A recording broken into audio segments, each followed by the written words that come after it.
Sadhguru. Shiva. Ultimate outlaw. Breaking the laws of physical nature is spiritual process. In this sense, we are outlaws. And Shiva is the ultimate outlaw. You cannot worship Shiva, but you may join the gang. Sadhguru.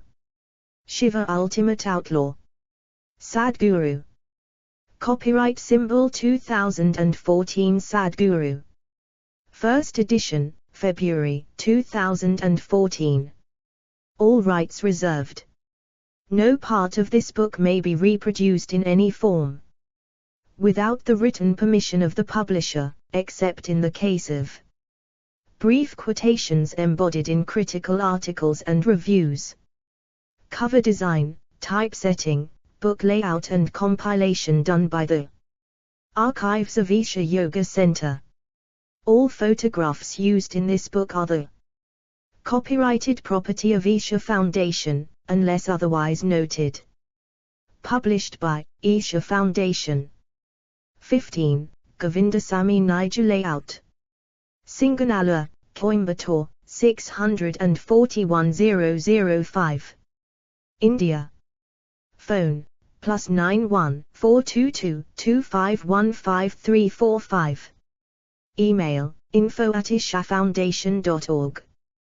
Table of Contents. Who is Shiva? 3. Dawn of Yoga 7. The Presence of Shiva 10. Kailash Mystic Mountain 15. Velayanjayari Kailash of the South 16. Kashi Eternal City 21. Kantizarovar Lake of Grace 26. Shiva's Adornments 32. Third Eye 34. Nandi 35. Trishul 37. Moon 38. Serpent 40. Ultimate Outlaw 42. 1 Shiva Ultimate Outlaw. T. Here is a beautiful incident that happened when Shiva and Parvati were to be married. Theirs was to be the greatest marriage ever. Shiva, the most intense human being that anyone could think of, was taking another being as a part of his life. Everyone who was someone and everyone who was no one turned up. All of the devas and divine beings were present, but so were all the asuras or demons. Usually, if the devas came, the asuras would refuse to come, and vice versa. They just could not get along with each other. But since it was Shiva's wedding, they decided to put aside their differences and sit together this one time. And because Shiva is Pashupati, the lord of all creatures, all the animals, worms, insects, and every other living creature showed up for the wedding. Even the goblins, ghosts and demented beings arrived as guests. As it was a royal wedding, the wedding of a princess, it was preceded by an important ceremony. The bride and groom would each have their ancestral lineage announced.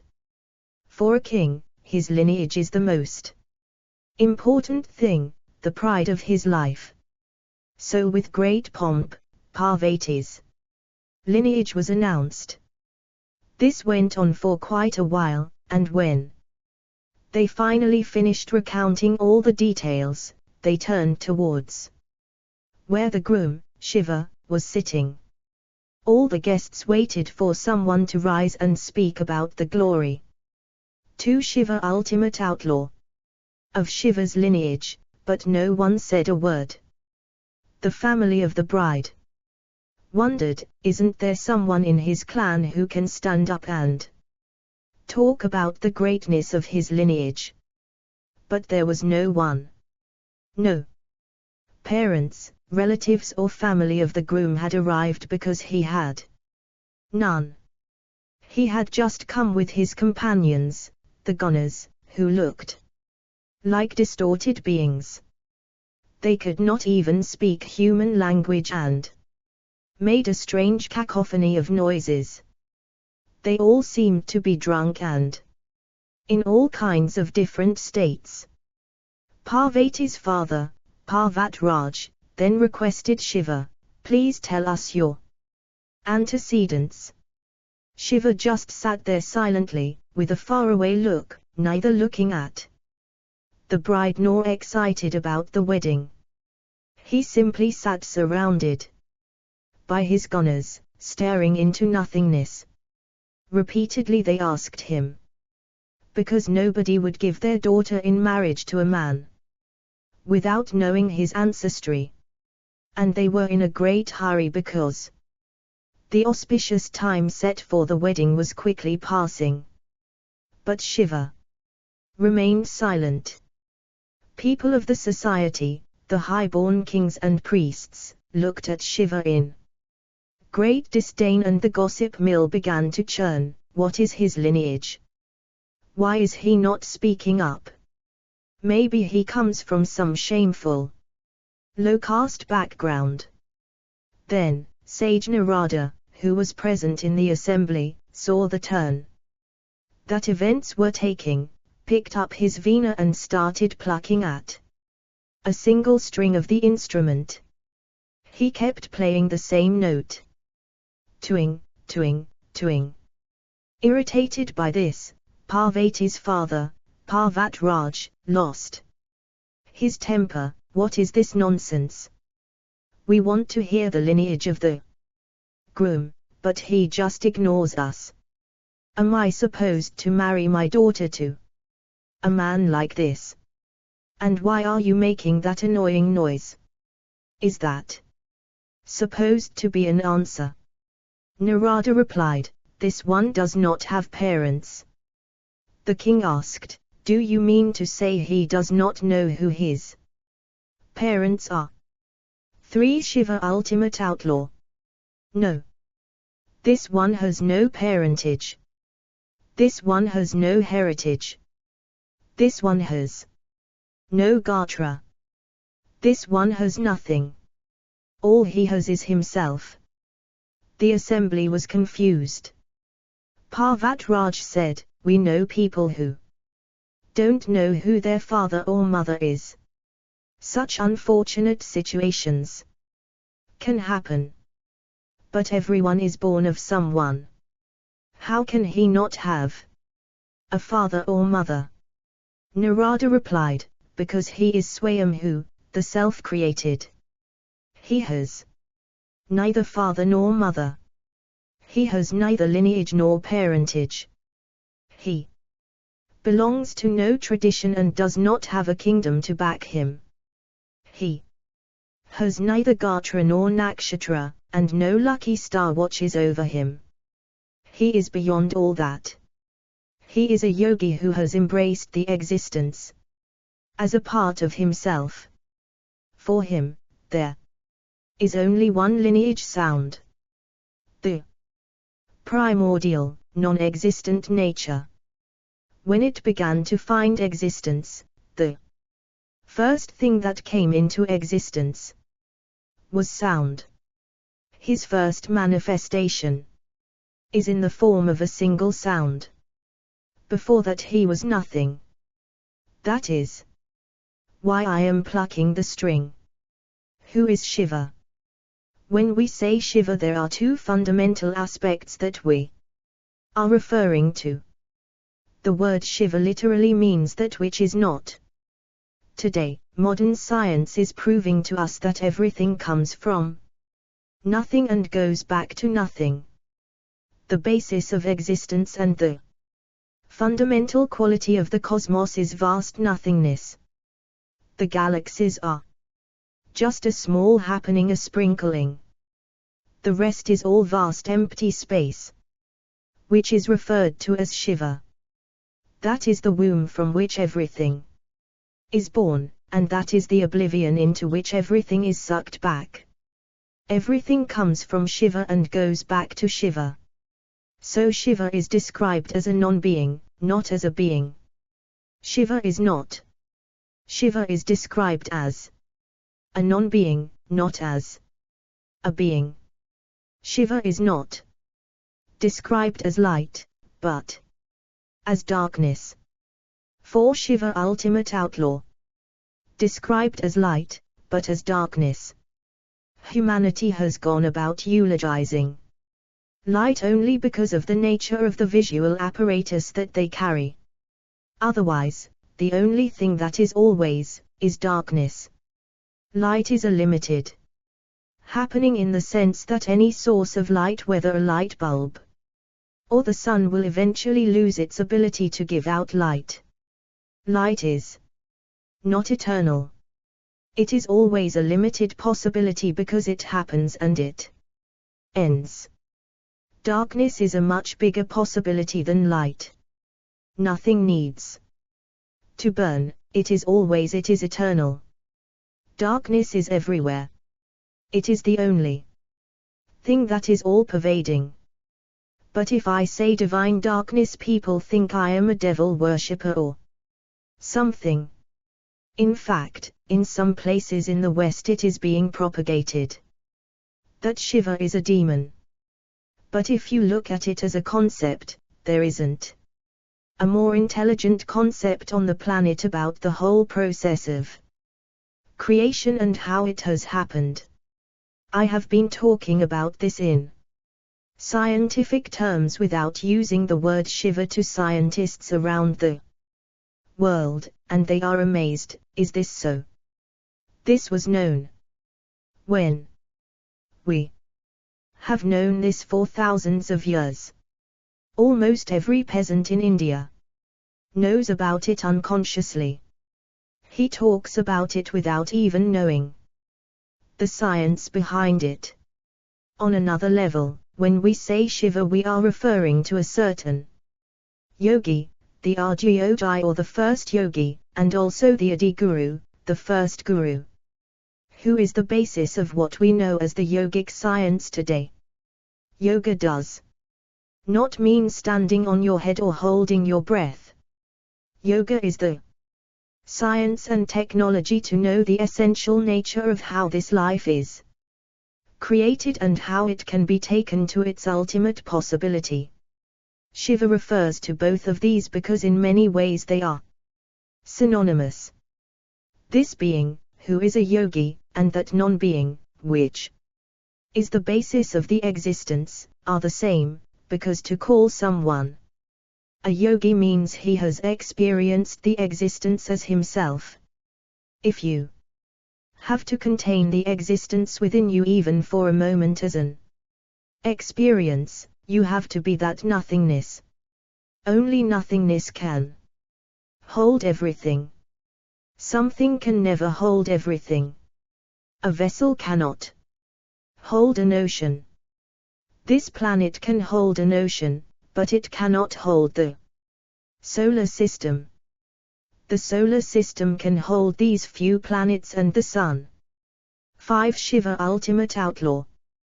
But it cannot hold the rest of the galaxy.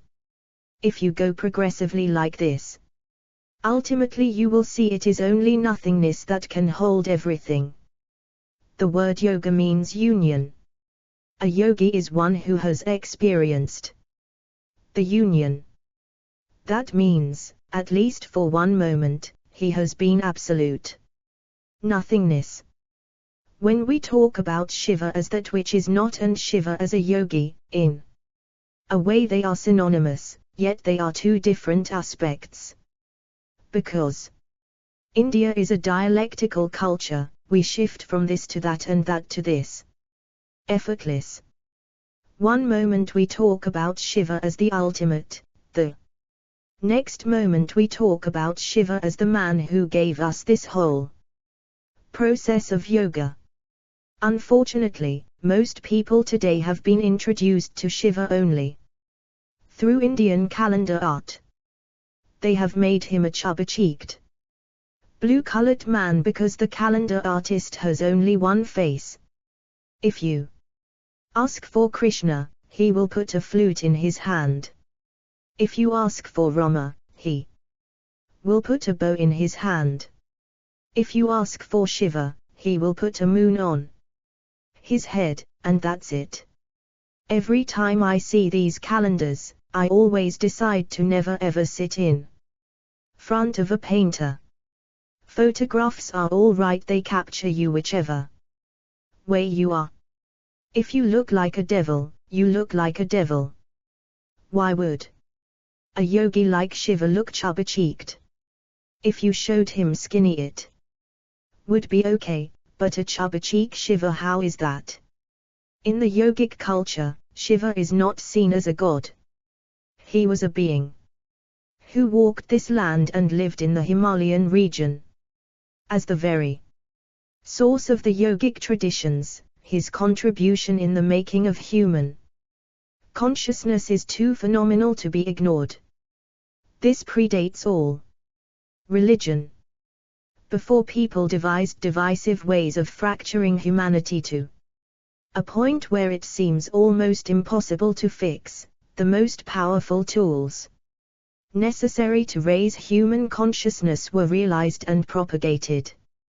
Every possible way in which you could approach and transform the human mechanism into an ultimate possibility was explored thousands years ago. The sophistication of it is unbelievable. The question of whether people 6 Shiva ultimate outlaw were so sophisticated at that time is irrelevant, because this did not come from a certain civilization or thought process. This came from an inner realization.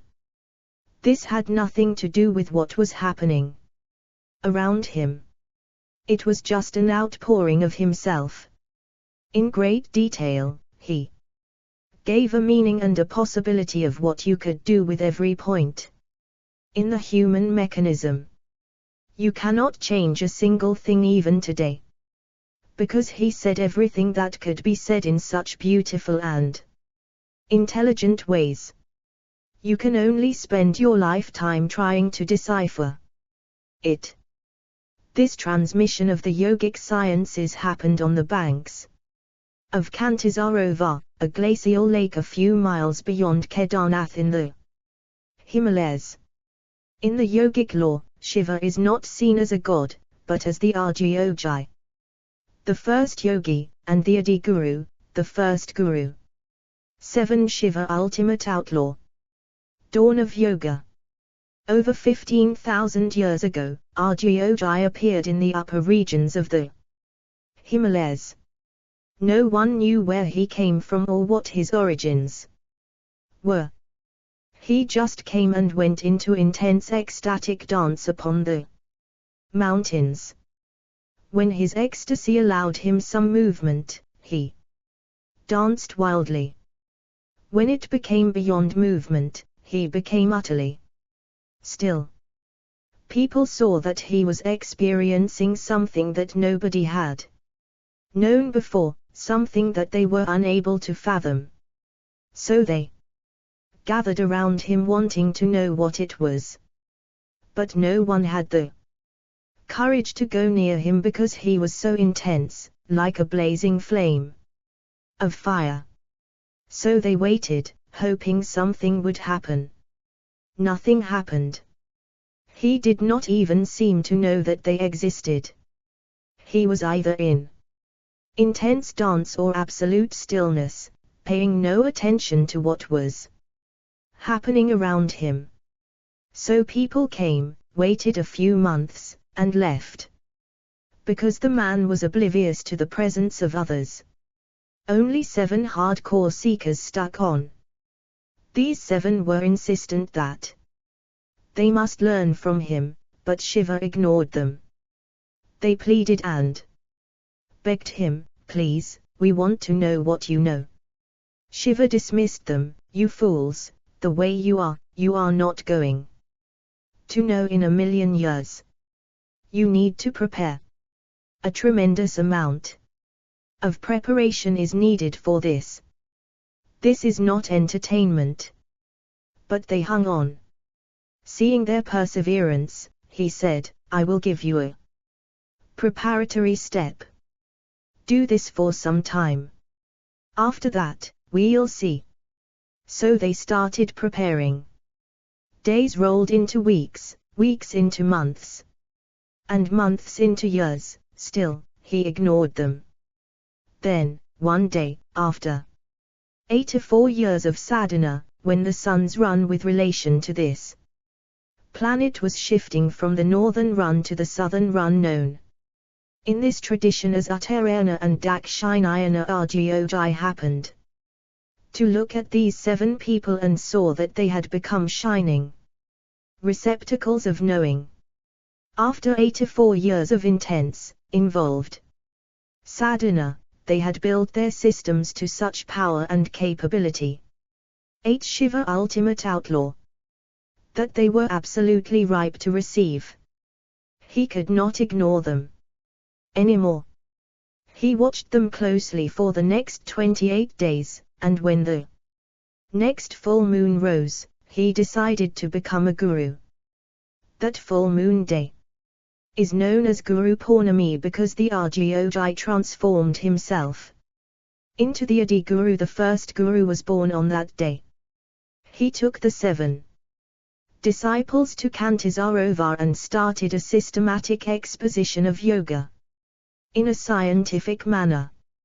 He began propounding the whole mechanics of life to these 7 people, not intellectually as a philosophy, but experimentally. He explored every nut and bolt of creation with them.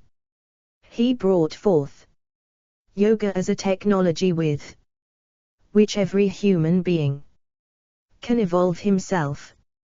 For every human being on the planet, there was a way.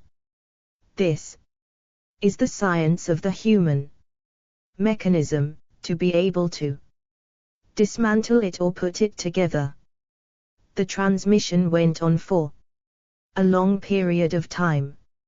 After many years, when it was complete and had produced 7 fully enlightened beings, who are today celebrated as the Saptarishis, Argyojai sent each one of them to different parts of the world. One went to Central Asia.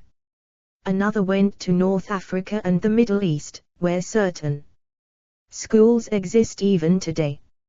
Another went to South America, and that is one culture that imbibed it in a deep way and made something big out of it. One went to East Asia. His work is never mentioned anywhere. But he remained with his eyes closed all his life and did a very subtle a reminiscence of this. Knowledge can still be seen in various forms and distortions in anything that you see as religious or spiritual on the planet, whether it is east or west. If you look deep enough, it was all taken from this basic body of knowing, which was created by this one being. 9 Shiva ultimate outlaw. Form of work. One stayed right there with Argyojai. He just sat, because his path was such that he became utterly still, and his presence exuded across the Himalayas. Another one came to the lower regions of the Himalayas and started what is known as Kashmiri Shaivism. Another one went south into the Indian peninsula. This one is very important for us because he is Agastya Muni. Of the 7 Saptarishis, Agastya Muni has been the most effective in terms of bringing the spiritual process into practical life, not as a teaching, philosophy or a practice, but as life itself. It is the benefit of what he did that the Indian people are still enjoying because he produced hundreds of yogis who were like fireballs. He made the spiritual process a part of everyone's life. They say he made sure every human habitation in the region was touched. You can still find the remnants of his work in every family in this country. They are unknowingly doing some kind of yoga, though it is in distorted forms sometimes. If you look carefully at an Indian family, the way they sit, the way they eat, the way they do many things, whatever is being done traditionally are the remnants of Agastya's work. The Saptarishis became the basis of the 7 basic schools of yoga. Even today, these 7 schools are still distinctly there. Arjyogi created this spine of knowledge, not in the form of books or teachings, but as an energy-based knowledge. If one knows how to access it, it is always there. A reminiscence of this knowledge can still be seen in various forms and distortions in anything that you see as religious or spiritual on the planet, whether it is east or west. If you look deep enough, it was all taken from this basic body of knowing which was created by this one being. 10 Shiva Ultimate Outlaw. The presence of Shiva. 11 Shiva Ultimate Outlaw. 12 Shiva Ultimate Outlaw. Whatever temples and places may be there in the world. And I have been to many truly sacred places and seen many powerful beings. When I bow down to them I am genuine, but I bow down to them a little less than I would bow down to my Guru, always. When I bow down to Kailash, I bow down to it the same way I would bow down to my Guru. Never before have I done that to anything or anyone in my whole life. 13 Shiva Ultimate Outlaw. The strangest of the strange, the weirdest of the weird I have seen in my life. But Manasarovar was well beyond anything that I have seen till now. Sarovar means lake. Manas means mind or consciousness. Manasarovar is a lake of consciousness. Energy-wise, I see a very deep connection between Manasarovar and Kailash. 14 Shiva Ultimate Outlaw. The idea of creating a whole nation dedicated to spirituality and human consciousness and not to physical well-being is a very unique thing in the world. Tibet and Nepal are probably the only nations which happened like that. Both these countries imported all their technology from India and tried to establish and dedicate the whole nation just for this purpose. 15 Shiva Ultimate Outlaw. Kailash Mystic Mountain. When Arjyogi found that each one of the Saptarishis had grasped one aspect of the knowing and he could not find another human being who could grasp all 7 dimensions, that is when he decided to deposit his knowing into Mount Kailash so that all 7 dimensions of yoga, all 7 dimensions of knowing the mechanics of life are preserved in one place and one source. Kailash became the greatest mystical library on the planet, a live library, not just with information, but alive. This is why in the Hindu way of life, it is said that Kailash is the abode of Shiva. It does not mean he is still sitting up there dancing or hiding in the snow. It means he deposited his knowing there. When a person realizes himself and his perception goes far beyond what is considered normal perception, what he has perceived cannot always be transmitted to people around him. Only a small part of it may be transmitted. It is very rare for any master to find people to whom he can transmit all of himself. Most masters go without ever being able to transmit what they really want to. I would say even in my life, what I am doing in terms of imparting is just 2% of what I am. If I can increase it by 1 percentage point before I fall dead, that's a great achievement. So where do you leave all this? You don't want this to become lost. So, for thousands of years, realized beings always traveled to Kailash and deposited their knowledge in a certain energy form, using the mountain as a basis. It is because of this that South Indian mysticism always says that Agastya, who is the basis of this form of mysticism, lives in the southern face of Kailash. The Buddhists say 3 of their main Buddhas live in the mountain. The Jains say Rishabh, the first of the 24 Tirthankaras, lives in Kailash. He came to Kailash wanting to grasp all that is there and take it to the world. Rishabh planned a 3-month trip.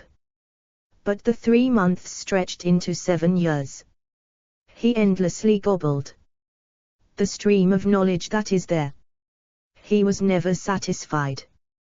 He wanted to take it all.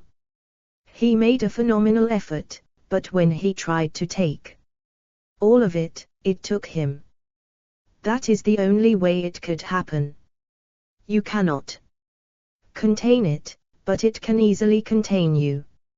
In my opinion, no individual 16 Shiva ultimate outlaw human being can ever grasp all of it.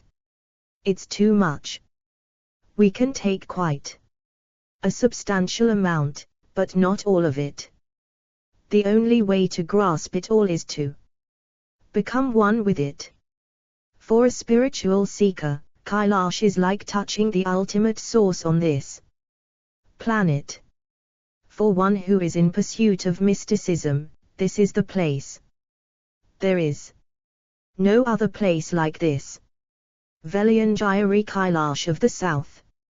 Very close to where we are in South India, we have another repository of mysticism, the Velayanjayari mountain. This is referred to as the Kailash of the south. It is a phenomenal space. The biggest heap of knowing is Kailash. But various mystics and yogis in the south used Velayanjayari when they wanted to store knowing. Nothing is comparable to Kailash as a library in terms of volume, but in terms of quality, Velayanjayari is just as good. The mountain is known as the 7 hills because if you climb, there are 7 undulations that make you feel like you are going up 7 hills. The last peak is totally wind-blown, nothing grows there except grass. There are just 3 very huge boulders that have formed a shelter between themselves that is like a little temple with a small linga. It is an incredibly powerful place. For many, this mountain became sacred because a long time ago, there was a young maiden in the southernmost tip of India who aspired to hold Shiva's hand as his wife. Her name was Punyakshi. She was a woman of great perception and an oracle in her society. She started working towards making herself suitable to draw him, and she remained absolutely focused upon him. She set up a deadline: if I am not married to him by sunrise on this day, I am going to leave my body. Shiva came to know of this and started hurrying down to South India. But all the elders of her village conspired. They did not want to lose her oracular abilities. So, when Shiva was just a few kilometers from the place where Punyakshi was, the village elders created a false sunrise by setting up 17 Shiva Ultimate Outlaw, 18 Shiva Ultimate Outlaw. Right from my infancy, there were always certain mountains in the background of my eyes. When I was 16 years old and discussed this with my friends, they said, "You're crazy. Where are mountains?" That was when I realized no one had mountains in their eyes except me. It was only much later, when a whole flood of memory came back to me, and when I was looking for a place to establish the Dhyanalinga, that I started looking for that particular peak in my eyes. 19 Shiva Ultimate Outlaw. The very idea behind a pilgrimage is fundamentally to subdue the sense of who you are. It is a way of getting yourself out of the way. If you do not budge, it is a way of wearing yourself out. It is to become nothing in the process of just walking and climbing and subjecting yourself to various arduous processes of nature. A process of destroying all that is limited and compulsive and arriving to a boundless state of consciousness. 20 Shiva Ultimate Outlaw. Velanjayari's lap has been more than my mother's. For many lives has kept me nurtured and, above all, focused upon my master's will. 21 Shiva Ultimate Outlaw. A huge mound of camphor.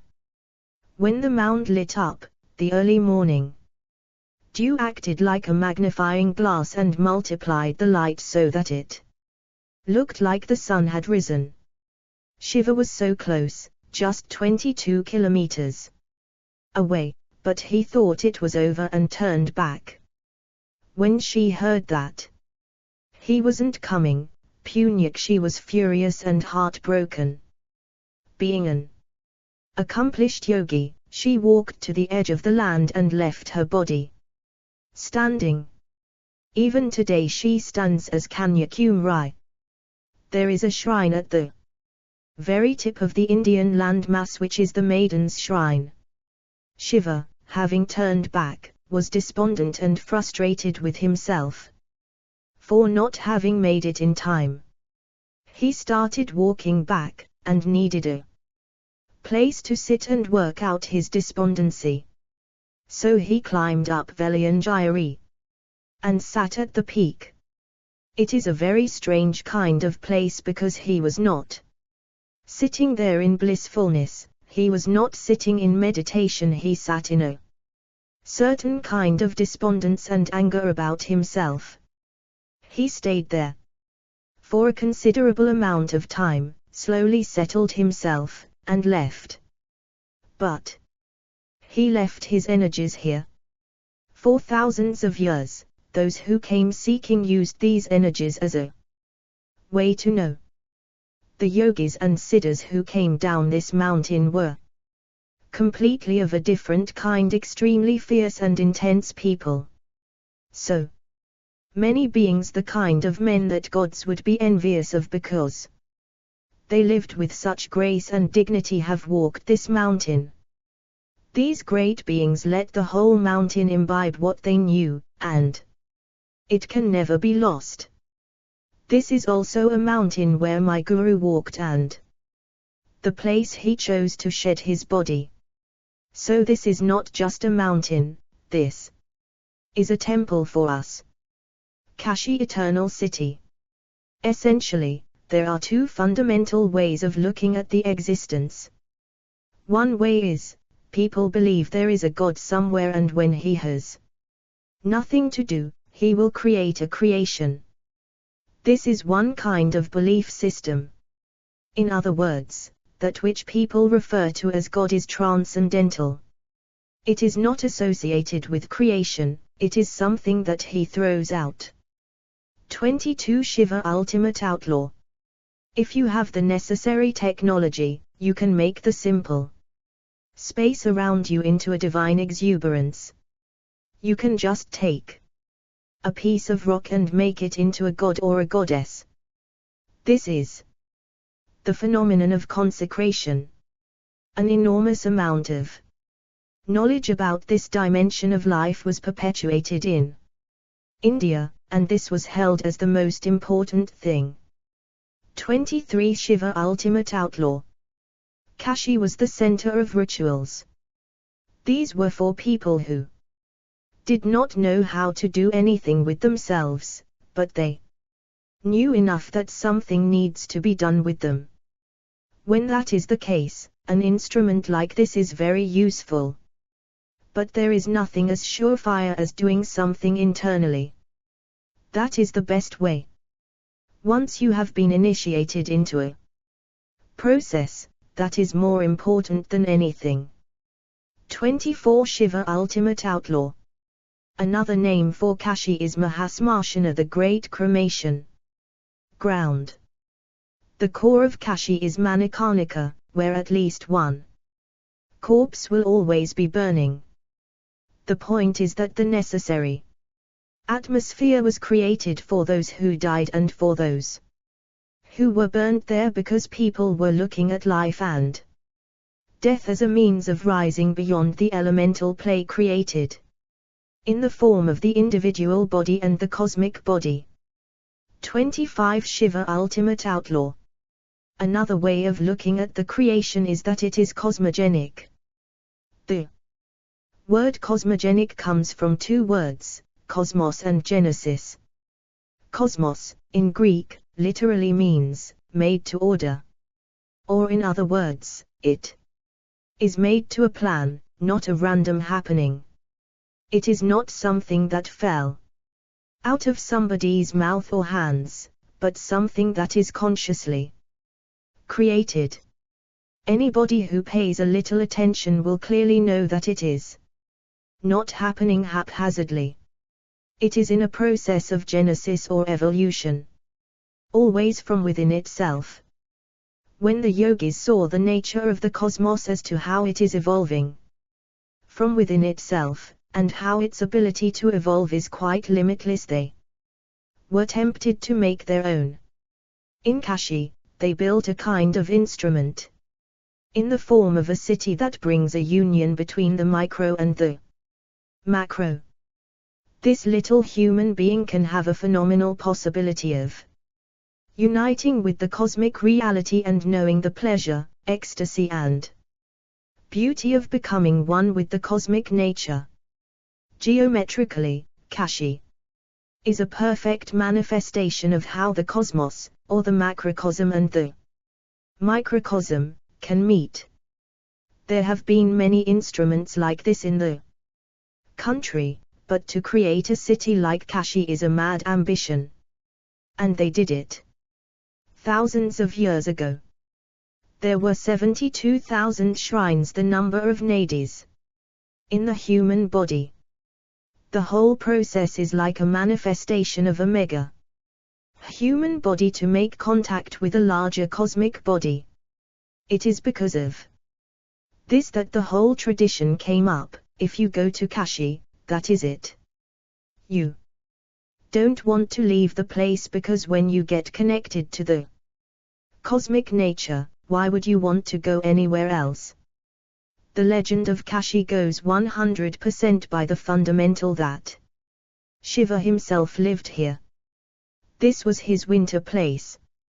He lived as an ascetic in the upper regions of the Himalayas, but when he got married, he decided to move to the plains and took the effort to consecrate the space into a powerful field of energy that still lives.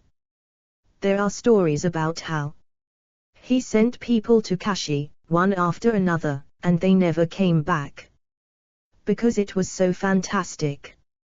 But maybe the story is saying that he sent people to build it, and they took a long time. After it was built, he came. And he liked it, and decided to stay. 26 Shiva Ultimate Outlaw. People have been traveling to Kashi from across the world for thousands of years. Gautama came here to give his first teaching. The Chinese traveled here after Gautama's arrival. Nalanda University, which is recognized as the greatest place of learning, is just a small drop of knowledge that fell out of Kashi. All the people that you hear of, like Aryabhata and so many others, came from this region, all generated by the culture that was alive in Kashi. This level of intelligence and human competence came because of this instrument, which allowed them to make contact with dimensions that are not usually available to a human being.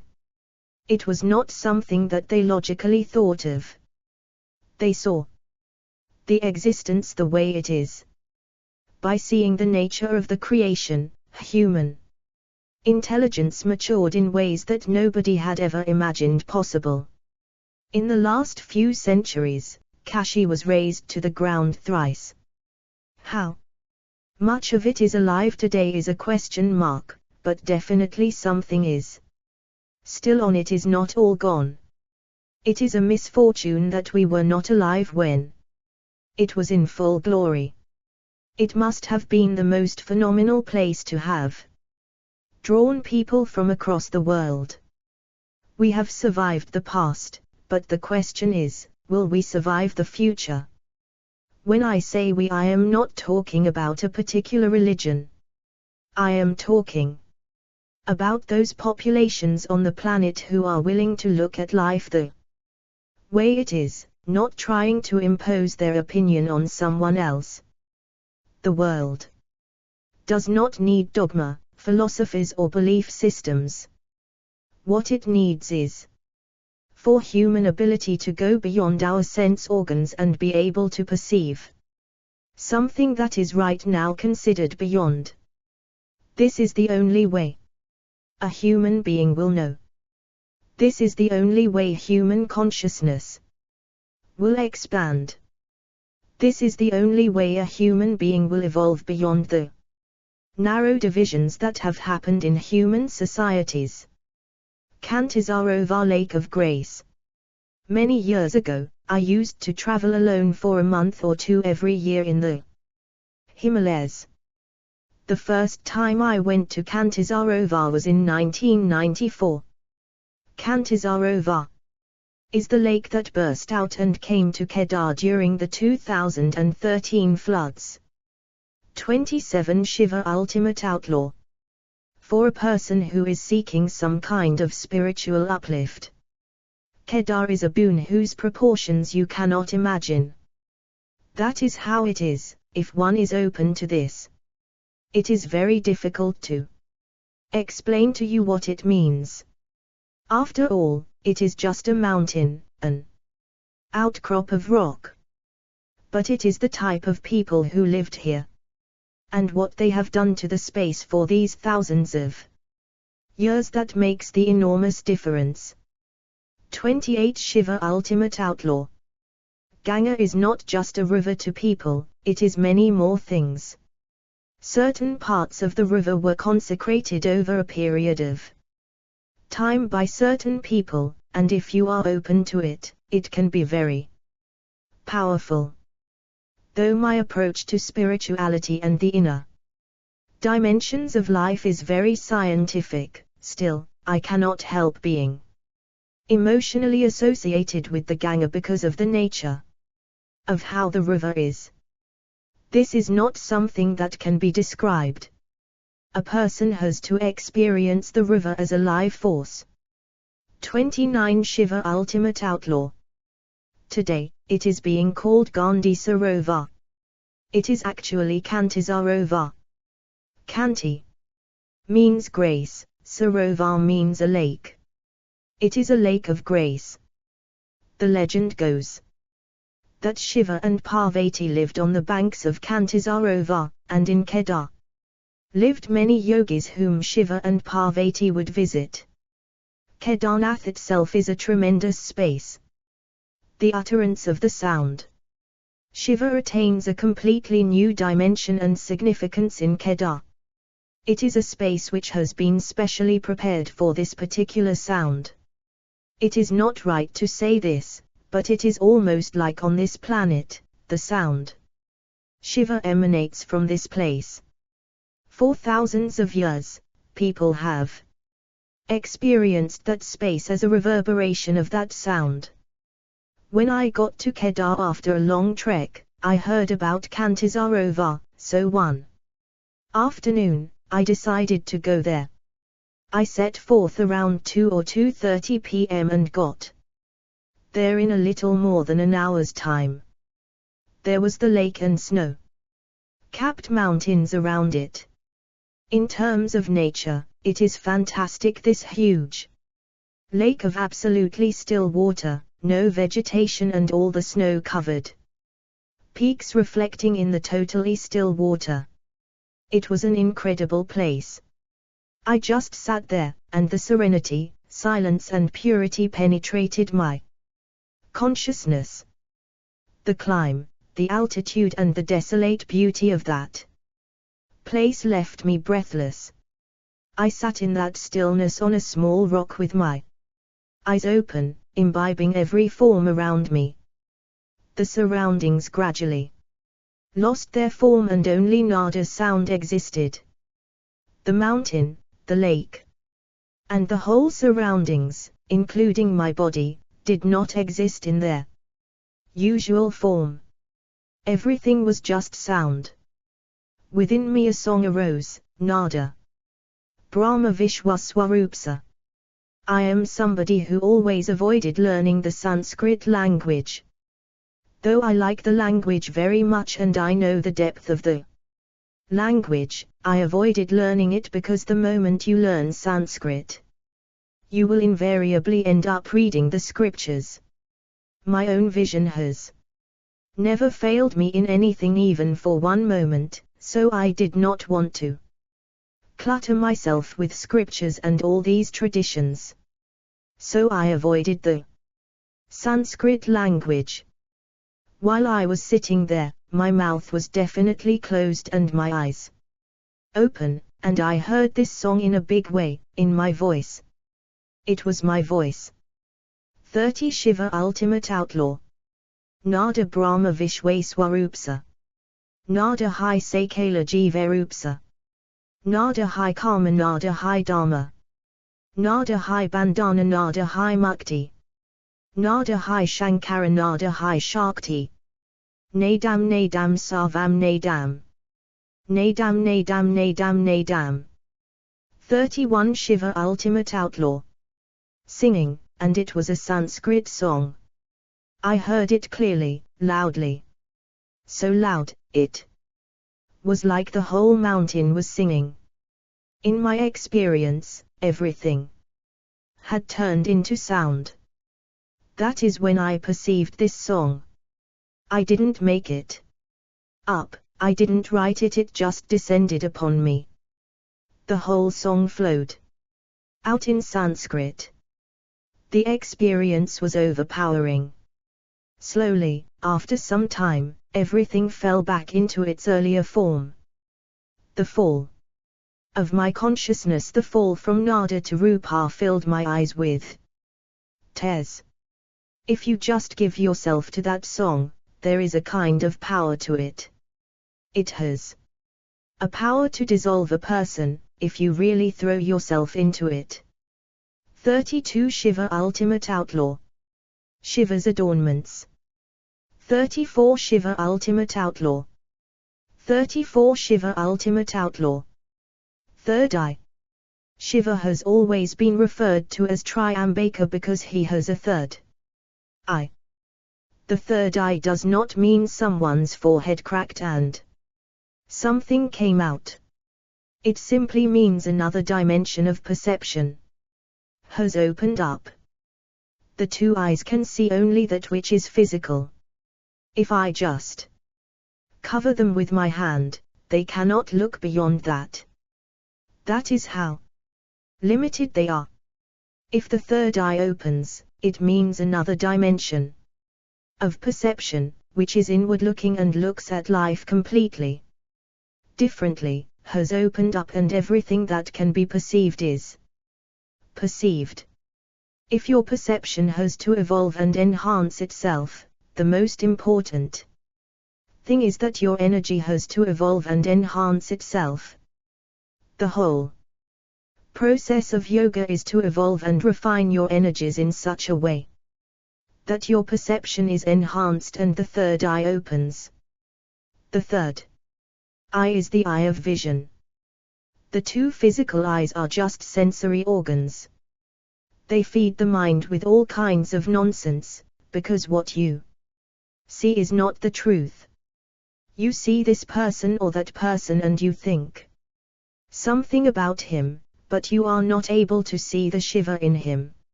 You see things the way it is necessary for your survival. Another creature sees it another way, as is necessary for its survival. This is why we say, this world is Maya. Maya means it is illusory. We are not saying that. 35 Shiva Ultimate Outlaw. Existence is illusory. We are only saying the way you are perceiving. It is illusory. So another eye, an eye of deeper penetration, has to be opened up. The third eye means your perception has gone beyond the dualities of life. You are able to see life just the way it is, not just the way that is necessary for your survival. There is a scientist who recently published a book where he talks about how much of the physical existence is visible to the human eye. He says 0.00001% is all that the human eye sees of the physical existence. So if you look with the two physical eyes, you will see what is manifest. If you look with the proverbial third eye, you will see what is yet to manifest and what could manifest. In this country and tradition, knowing does not mean reading books, listening to someone's talks or gathering information from here and there. Knowing means opening up a new vision into life. On Mahashivaratri, somehow, nature is bringing that possibility very close. It is possible every day. It is not that we have to wait for this particular day, but on this day, nature makes it more available to you. Nandi. Nandi is a symbolism of eternal waiting, because waiting is considered the greatest virtue in Indian culture. One who knows how to simply sit and wait is naturally meditative. Nandi is not expecting Shiva to come out tomorrow. He is not anticipating or expecting anything. He is just waiting. He will wait forever. That quality is the essence of receptivity. Nandi is Shiva's closest accomplice because he is the essence of receptivity. Before you go into a temple, you must have the quality of Nandi to simply sit. You are not trying to go to heaven, you are not trying to get this or that, you simply sit. People have always misunderstood meditation as some kind of activity. No, it is a quality. That is the fundamental difference. Prayer means you are trying to talk to God. Meditation means you are willing to listen to God. You are willing to just listen to existence, to the ultimate. 36 Shiva Ultimate Outlaw. Nature of creation. You have nothing to say, you simply listen. That is the quality of Nandi. He just sits, alert. This is very important. He is alert, not sleepy. He is not sitting in a passive way. He is sitting, very active, full of alertness, full of life, but just sitting. That is meditation. Meditation essentially means the individual person is not doing his own thing. He is just there. Once you are simply there, you become aware of the larger dimension of the existence that is always in action. You become aware that you are a part of it. Even now you are a part of it, but becoming aware that I'm a part of it is meditativeness. Nandi is the symbolism of that. He just sits and reminds everyone, you must sit like me. Even outside the Dhyanalinga, we have set up a big bull. The message is very clear, you must leave your bull outside. And then go. Even Shiva did it. You also do the same thing. Sadhguru. 37 Shiva Ultimate Outlaw. Trishul. Shiva's Trishul represents the three fundamental aspects of life. In the yogic tradition it is called Rudra, Hara and Sadashiva. These are the three fundamental dimensions of life that are symbolized in many ways. They can also be called Ida, Pingala and Sushumna. These are the three basic nadis, the left, the right and the central in the pranamaya kosha, or the energy body of the human system. Nadis are pathways or channels of prana in the system. There are 72,000 nadis that spring from the three fundamental ones. These nadis don't have a physical manifestation. If you cut the body and look in, you will not find them. But as you become more aware, you will notice the energy is not moving at random, it is moving in established pathways. There are 72,000 different ways in which the energy, or prana, moves. The Pingala and Ida represent the basic duality in the existence. It is this duality which we traditionally personify as Shiva and Shakti. You can simply call it masculine and feminine, or it can be the logical and the intuitive aspect of you. It is based on this that life is created. Without these two dualities, life wouldn't exist as it does right now. In the beginning, everything is primordial, there is no duality. But once creation happens, there is duality. When I say masculine and feminine, I am not talking in terms of sex, about being male or female, but in terms of certain qualities in nature. Certain qualities in nature have been identified as masculine. Certain other qualities have been identified as feminine. You may be a man, but if your Ida is more pronounced, the feminine may be dominant in you. You may be a 38 Shiva ultimate outlaw woman, but if your Pingala is more pronounced, the masculine may be dominant in you.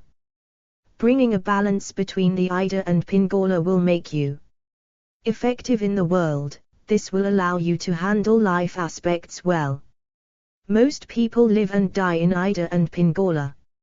Sushumna, the central space, remains dormant. But Sushumna is the most significant aspect of human physiology. Life really begins only when energies enter into Sushumna. You attain to a new kind of balance, an inner balance, where whatever happens outside, there is a certain space within you that never gets disturbed and cannot be touched by outside situations. Only if you create this stable situation within yourself, you will dare to scale the peaks of consciousness. Moon. There are many names for Shiva. One name that is very commonly used is Sama or Somajundra. Sama could literally mean the moon, but Sama essentially means inebriation or intoxication. If one does not get inebriated, not with outside substances but with the life process itself, the simple process of waking up in the morning, attending to your body's needs, eating, earning your living, protecting yourself from all the predators around you and going back to bed every day can take such a big toll. That's all that is happening to most human beings right now. The simple process of life has turned into a hell. This is simply because they are just trying to live life without drinking from it. The moon is referred to as Sama, which means the source of intoxication.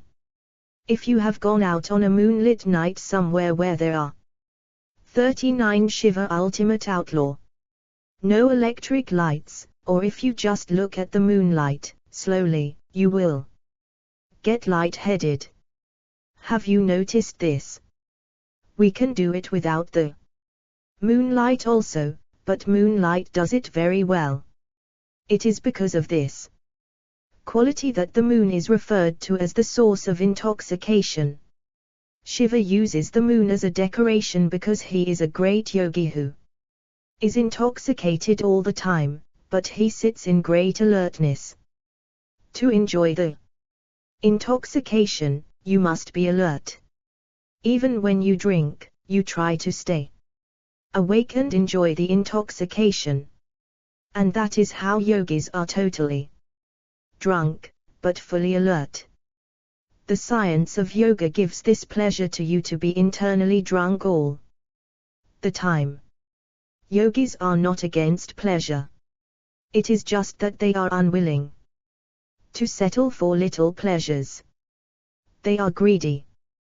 They know if you drink a glass of wine it just gets you a little buzz, and tomorrow morning, you get a headache and the works. They are not willing to settle for that. With yoga, they can be totally drunk all the time, but 100% stable and alert. This cannot happen by drinking something or taking in a chemical. This can happen only if you are producing and consuming your own narcotic. And nature has given you this possibility. There has been a lot of research in the last couple of decades, and a particular scientist found that in the human brain, there are millions of cannabis receptors. If you simply keep your body in a certain way, the body will produce its own narcotic, and the brain is waiting to receive it. It is only because the human body produces its own narcotic that feelings of peace, pleasure and joy can happen within you without any stimulus from outside. When the scientist wanted to give this chemical an appropriate name, he went through various scriptures around the world and could not find anything that he was satisfied with. Then he came down to India and found the word Ananda, or bliss. So he called it Anandamide. If you generate a sufficient amount of anandamide in your system, then you can be drunk all the time, but fully awake, wide awake. 40 Shiva Ultimate Outlaw. Serpent. In the yogic culture, the snake is a symbolism for Kundalini, which is the unmanifest energy within you. The nature of Kundalini is such that when it is still, you do not even know it exists. Only when it moves, you realize there is so much power within you. Until it moves, it is almost non-existent. Because of this, Kundalini is symbolized as a snake, because a coiled-up snake is so hard to see unless it moves. Similarly, you do not see this coiled-up energy unless it moves. If your Kundalini is aroused, miraculous things that you cannot believe possible will happen with you. An unleashing of a completely new level of energy begins, and your body and everything behaves in a completely different way. This is the reason for the symbolism of Shiva and a snake. It indicates that his energies have reached the peak. Mysticism and snakes cannot be separated because this creature has come endowed with a certain dimension of perception. This is a reptile that must be crawling on the ground, but Shiva has got it over his head to indicate that it is above even him. The indication is that in some ways, the snake is even better than Shiva. The snake is one animal that is very comfortable with you if you are at ease. It just won't do anything to you. A snake is also very sensitive to certain energies. Shiva has the snake around his throat. It is not just symbolic. There is a whole lot of science behind it. There are 114 Chakras in the energy body. You can see them as 114 junction boxes or 41 Shiva ultimate outlaw. The confluence of nadis. Out of these 114, people are usually talking about the 7 fundamental chakras in the system. Among these 7 fundamental ones, the Vishuddhi chakra is located in the pit of your throat. This particular chakra is very strongly associated with the snake. The Vishuddhi is about stopping poison, and a snake carries poison. All these things are connected. The word Vishuddhi literally means filter. If your Vishuddhi becomes powerful, you have the ability to filter everything that enters you. Shiva's center is supposed to be Vishuddhi, and he is also known as Vishakantha or Nilakantha because he filters all the poison. He doesn't allow it to enter his system. Poisons are not necessarily that which you may consume through food. Poisons can enter you in so many ways: a wrong thought, a wrong emotion, a wrong idea, a wrong energy or a wrong impulse can poison your life. If your Vishuddhi is active, it filters everything. It saves you from all these influences. In other words, once Vishuddhi is very active, that person is so powerful within himself that whatever is around him does not influence him anymore. He is established within himself. He tends to become a very powerful being. 42 Shiva Ultimate Outlaw. Ultimate Outlaw. 43 Shiva Ultimate Outlaw. Generally, in most parts of the world, anything that people refer to as divine is always referred to as good. But if you read through the Shiva Purana, you cannot identify Shiva as a good person or a bad person. Nobody can be more horrible than Shiva. The worst possible descriptions have been given to him. There are descriptions of Shiva having walked around with human excrement on his body. He went through everything any human being could ever go through. A complex amalgamation of all the qualities of existence has been put into one person, because if you can accept this one being, you have crossed life itself. The whole struggle with one's life is we are always trying to pick out what is beautiful and what is not, what is good and what is bad. But you would have no problem with anything, if only you could accept this man who is a terrible combination of everything put together.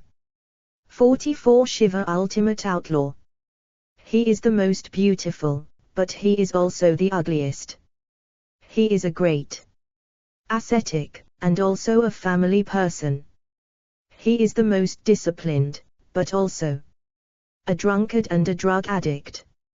He is a dancer, and he is also absolutely still. Gods, demons and all kind of creatures in the world worship him. The so-called civilization has tried to conveniently eliminate all those digestible stories, but this is where the essence of Shiva is. There is nothing that is repulsive for him. Shiva sat on a dead body to do sadhana as an agari. Gara means terrible. Agari means that which is beyond terrible.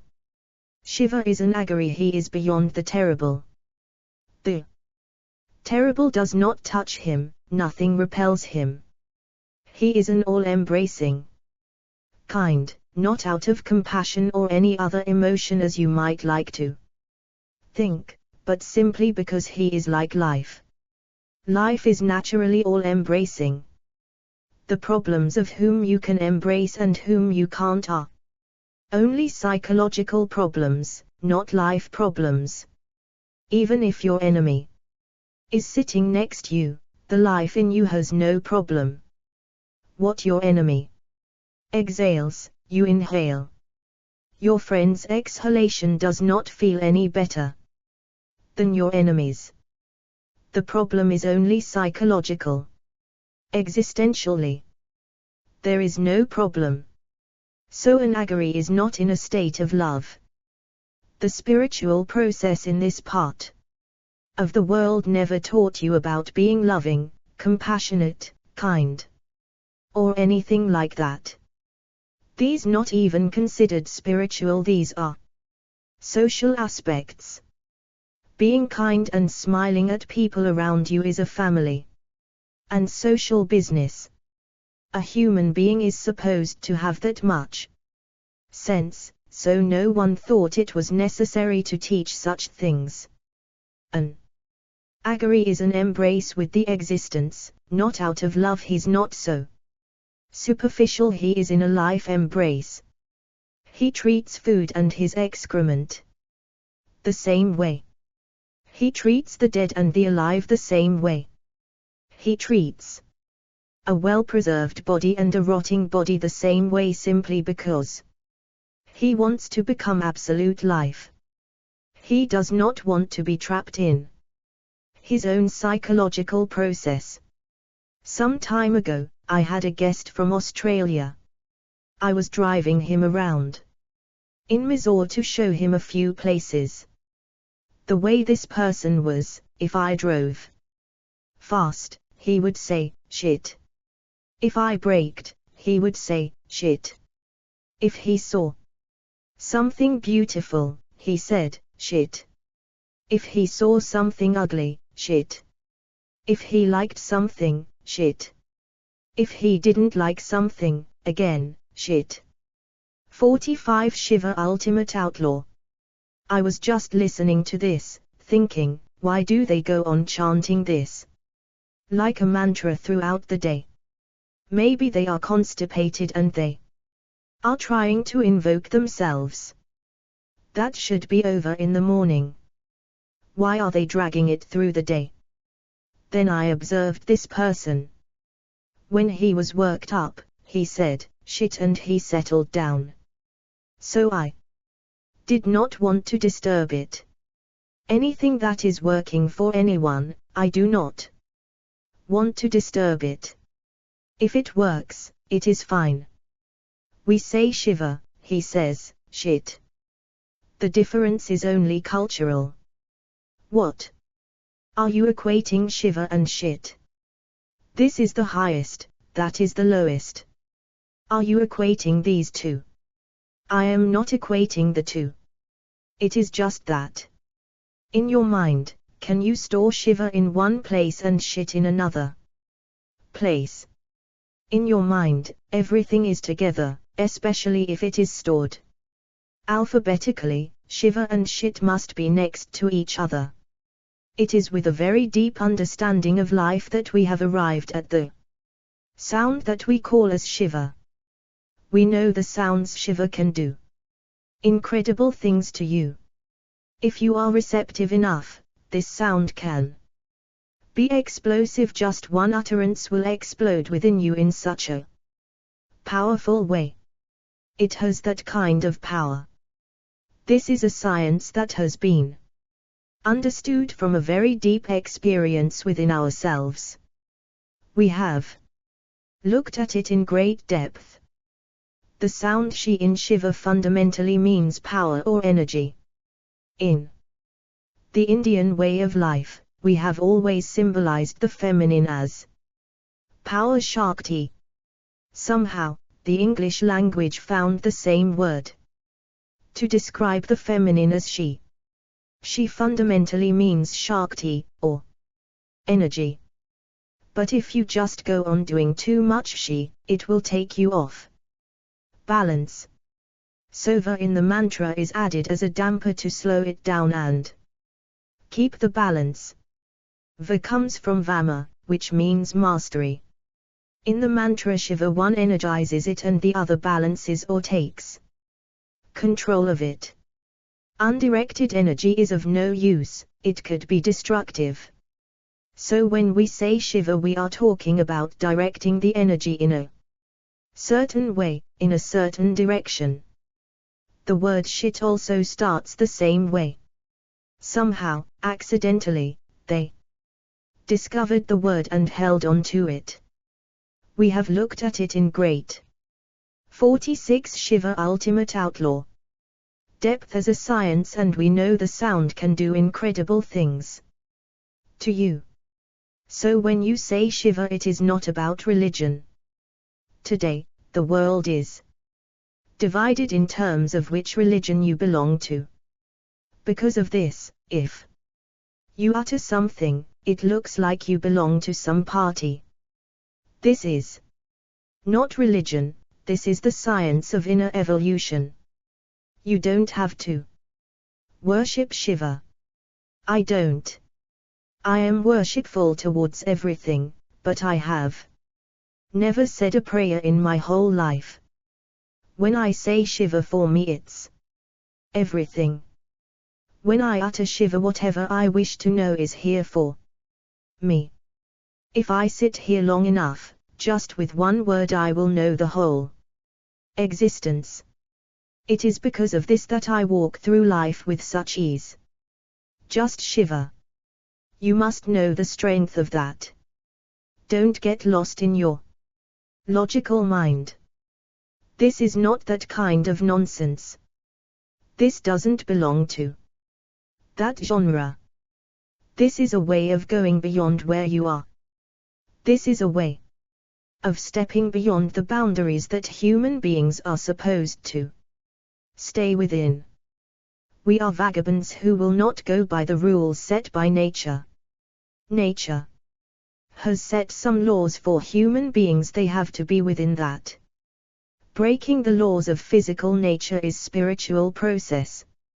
In this sense, we are outlaws, and Shiva is the ultimate outlaw. You cannot worship Shiva, but you may join the gang. 48 Shiva Ultimate Outlaw. About Sadhguru. Yogi, mystic and visionary, Sadhguru is a spiritual master with a difference. An arresting blend of profundity and pragmatism. His life and work serve as a reminder that yoga is not an esoteric discipline from an outdated past, but a contemporary science, vitally relevant to our times. Probing, passionate and provocative, insightful, logical, and unfailingly witty, Sadhguru's talks have earned him the reputation of a speaker and opinion maker of international renown. With a celebratory engagement with life on all levels, Sadhguru's areas of active involvement encompass fields as diverse as architecture and visual design, poetry and painting, ecology and horticulture, music and sports. Sadhguru is also the founder of Isha Foundation, a non-profit organization which has been dedicated to the well-being of the individual and the world for the past 3 decades. Isha Foundation. 49 Shiva Ultimate Outlaw. Does not promote any particular ideology, religion, or race, but transmits inner sciences of universal appeal. Sadhguru's official website, Sadhguru's YouTube channel. At Sadhguru JV Sadhguru. Isha Foundation. Isha Foundation is a non-profit human service organization, supported by over 2 million volunteers in over 150 centers worldwide. Recognizing the possibility of each person to empower another. Isha Foundation has created a massive movement that is dedicated to address all aspects of human well-being, without ascribing to any particular ideology, religion or race. Isha Foundation is involved in several path-breaking outreach initiatives. Action for Rural Rejuvenation, AR, enhances the quality of rural life through healthcare and disease prevention, community revitalization, women empowerment, the creation of sustainable livelihoods, and yoga programs. Isha Vioya empowers rural children with quality education. Project Green Hands, PGH, initiates mass tree planting and creates a culture of care for the environment to keep this planet livable for future generations. Isha's unique approach in cultivating human potential has gained worldwide recognition and reflects in Isha Foundation's special consultative status with the Economic and Social Council, ECOSOC. 50 Shiva Ultimate Outlaw of the United Nations. The foundation is headquartered at the Isha Yoga Center, set in the lush rainforest at the base of the Velayanagiri Mountains in southern India, and at the Isha Institute of Inner Sciences on the spectacular Cumberland Plateau in central Tennessee, USA. Isha Foundation homepage. At Isha Foundation. Isha Foundation. Isha offerings. Mystic quotes. Sadhguru's quote in your inbox everyday. Sadhguru spot.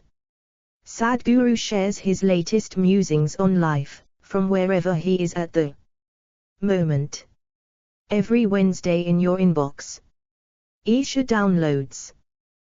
Purchase and download Sadhguru's books, videos and photos. Isha shop. Exquisite handicrafts, garments, body care items and lots more. The Isha blog.